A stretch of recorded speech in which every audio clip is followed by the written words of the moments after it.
Saras, seorang gadis berusia 23 tahun yang berasal dari Yogyakarta, telah terbiasa mendaki gunung. Kali ini, ia memutuskan untuk mendaki Gunung Lawu yang terletak di perbatasan Jawa Tengah dan Jawa Timur.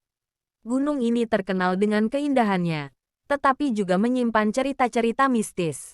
Bersama dua temannya, mereka memulai pendakian dari pos Cemoro Sewu. Cuaca cerah dan perjalanan pun terasa normal seperti biasanya.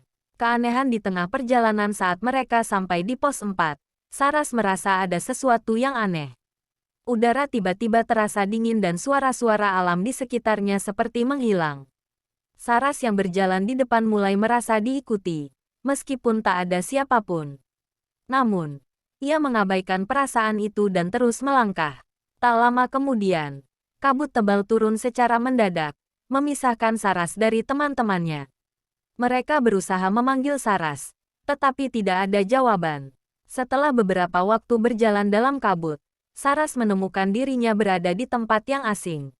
Hutan di sekitarnya terasa lebih sunyi dari biasanya, dan saat Saras melihat sekeliling, ia menyadari ada perbedaan. Suasana di sekitarnya tampak lebih suram, dan pohon-pohon tampak lebih tua dan besar daripada biasanya. Tak ada jejak pendaki lain. Dan ketika ia mencoba kembali ke jalur, ia merasa berputar-putar di tempat yang sama. Saras mulai panik dan menyadari bahwa ia telah masuk ke alam lain. Saras bertemu dengan sosok-sosok tak kasat mata. Awalnya, ia ketakutan. Namun makhluk-makhluk tersebut tidak berniat mencelakainya. Mereka memberinya petunjuk tentang cara bertahan hidup di dunia tersebut. Namun, setiap kali Saras bertanya bagaimana cara keluar, mereka hanya tersenyum dan menghilang. Waktu di alam gaib tersebut terasa berbeda. Saras tidak lagi bisa merasakan siang atau malam. Sementara itu, di dunia nyata, teman-teman Saras segera melaporkan hilangnya dia kepada pihak berwenang. Tim SAR segera dikerahkan untuk mencarinya. Namun, setelah beberapa hari pencarian, tak ada tanda-tanda keberadaan Saras.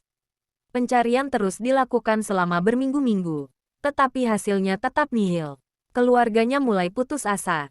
Namun mereka tidak menyerah dan terus berdoa agar Saras ditemukan. Setelah melalui perjalanan yang panjang dan melelahkan, Saras akhirnya melihat cahaya di kejauhan. Ia mengikuti cahaya itu, dan tiba-tiba saja ia berada di tempat yang sangat dikenalinya, pos 4 di Gunung Lawu. Dengan tubuh lemah dan linglung, Saras ditemukan oleh pendaki lain yang kebetulan melewati jalur tersebut. Ia segera dibawa turun dan dirawat. Saras menceritakan pengalamannya, tetapi sebagian